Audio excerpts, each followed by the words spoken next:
Après l'ouverture officielle intervenue il y a quelques jours, la section criminelle de la Cour d'appel de Pointe-Noire a repris ses droits en statuant sur son premier dossier concernant l'affaire Louzengou Éric Landry, accusé de contrefaçon des sceaux de l'État et usage des faux sceaux de l'État, faux en écriture publique et privée. Pendant tout le déroulement des débats contradictoires, ce Congolais âgé de 51 ans a reconnu sur toute la ligne les chefs d'accusation portés à son égard. Même si, à quelques moments de l'interrogatoire, il n'a pas voulu déballer au grand jour son mode opératoire. Il lui a été reproché d'avoir illégalement fabriqué sans dit caché des administrations publiques et privées qui lui ont permis de faire voyager plusieurs personnes à destination des États-Unis et du Canada, et ce moyennant des fortes sommes d'argent. Un crime flagrant condamné par le Code de procédure pénale. Voilà qui a conduit le procureur général de requérir à son encontre une lourde peine des travaux forcés. Lorsque vous allez retirer le procédé de votre délibéré,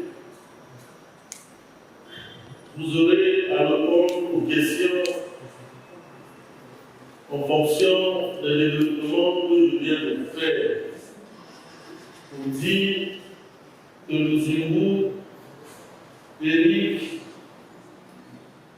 Landry est coupable de tous ses chefs d'accusation. Et à son égard, vous allez prononcer les peines de travaux forcés à perpétuité. Mais la Cour, conduite par son président Étienne Luemba, après avoir copieusement examiné le dossier, a donné la sentence qui suit.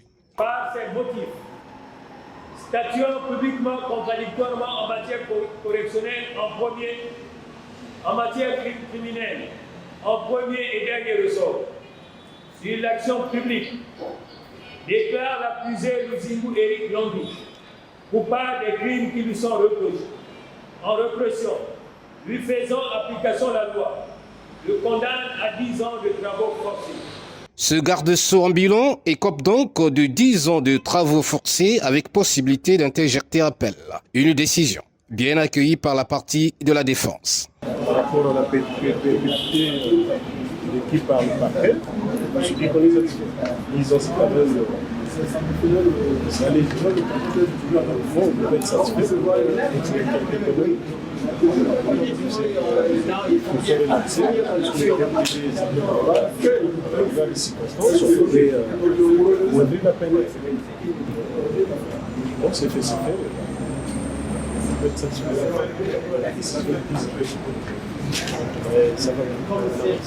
Ce cas de crime flagrant doit interpeller la conscience des citoyens congolais, car se livrer à ce genre d'opération est une forme de naïveté entraînant des comportements pervers. À cœur vaillant, rien n'est impossible.